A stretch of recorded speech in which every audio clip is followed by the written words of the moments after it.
স্বপ্নপূরণ বালিশ একটি ভয়ঙ্কর নৈতিক গল্প। তুমি যদি স্বপ্ন দেখলেই সেটা সত্যি হয়ে যেত তাহলে কি করতে? কিন্তু সাবধান, সব স্বপ্ন ভালো হয় না।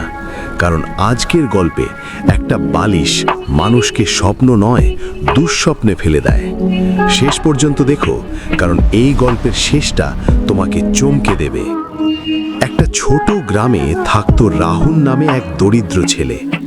তার জীবনে একটাই স্বপ্ন, একদিন অনেক বড় লোক হবে।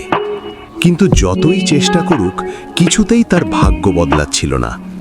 একদিন রাতে সে খুব হতাশ হয়ে গ্রামের পাশের পুরনো বটগাছের নিচে বসে কাঁদছিল। হঠাৎ একটা ঠান্ডা হাওয়া বইল, আর অন্ধকার থেকে একটা রহস্যময় বুড়ো লোক বেরিয়ে এলো। বুড়ো লোকটি বলল, তুই কি তোর স্বপ্ন সত্যি করতে চাস? তামিম অবাক হয়ে বলল, হ্যাঁ, আমি যে কোনো কিছু করতে রাজি। বুড়ো লোকটি তাকে একটা পুরনো বালিশ দিল আর বলল, এই বালিশে মাথা রেখে যা স্বপ্ন দেখবি তা সত্যি হয়ে যাবে। কিন্তু সাবধান, অতিরিক্ত লোভ তোর সর্বনাশ করবে।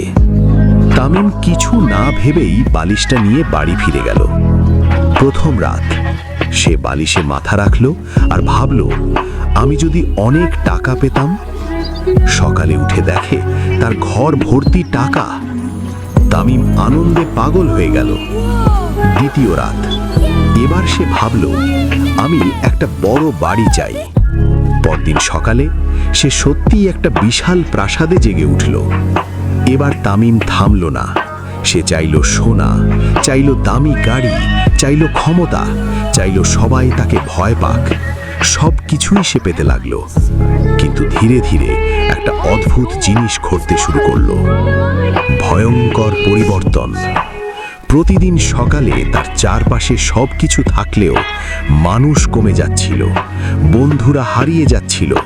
তার মুখটা আয়নায় ভয়ঙ্কর হয়ে উঠছিল। একদিন সে আয়নায় তাকিয়ে চমকে উঠল। হা! তার চোখ লাল, মুখ কালো, দাঁত ধারালো। সে বুঝতে পারল সে মানুষ থেকে ধীরে ধীরে দানবে হয়ে যাচ্ছে।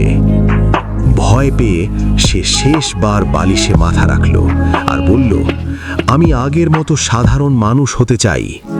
কিন্তু এবার কিছুই হলো না।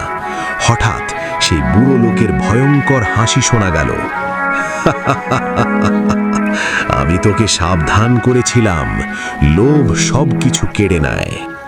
শেষ পরিণতি। পরদিন গ্রামের লোকেরা দেখল তামিমের প্রাসাদ নেই, টাকা নেই, শুধু একটা পুরনো বালিশ পড়ে আছে। আর তার পাশে একটা ভয়ঙ্কর ছায়া, যেটা আজও নাকি রাতে কাঁদে, আমার সব কিছু ফিরিয়ে দাও। গল্পের শিক্ষা, অতিরিক্ত লোভ মানুষকে ধ্বংস করে। শর্টকাটে পাওয়া সাফল্য স্থায়ী হয় না। সুখ মানে শুধু টাকা নয়, নিজের সীমা না জানলে বিপদ নিশ্চিত। ভিডিওটি দেখে তোমরা কি কি শিখলে বন্ধুরা? অবশ্যই কমেন্টে জানাও। তোমাদের মতামত আমার জন্য খুবই গুরুত্বপূর্ণ।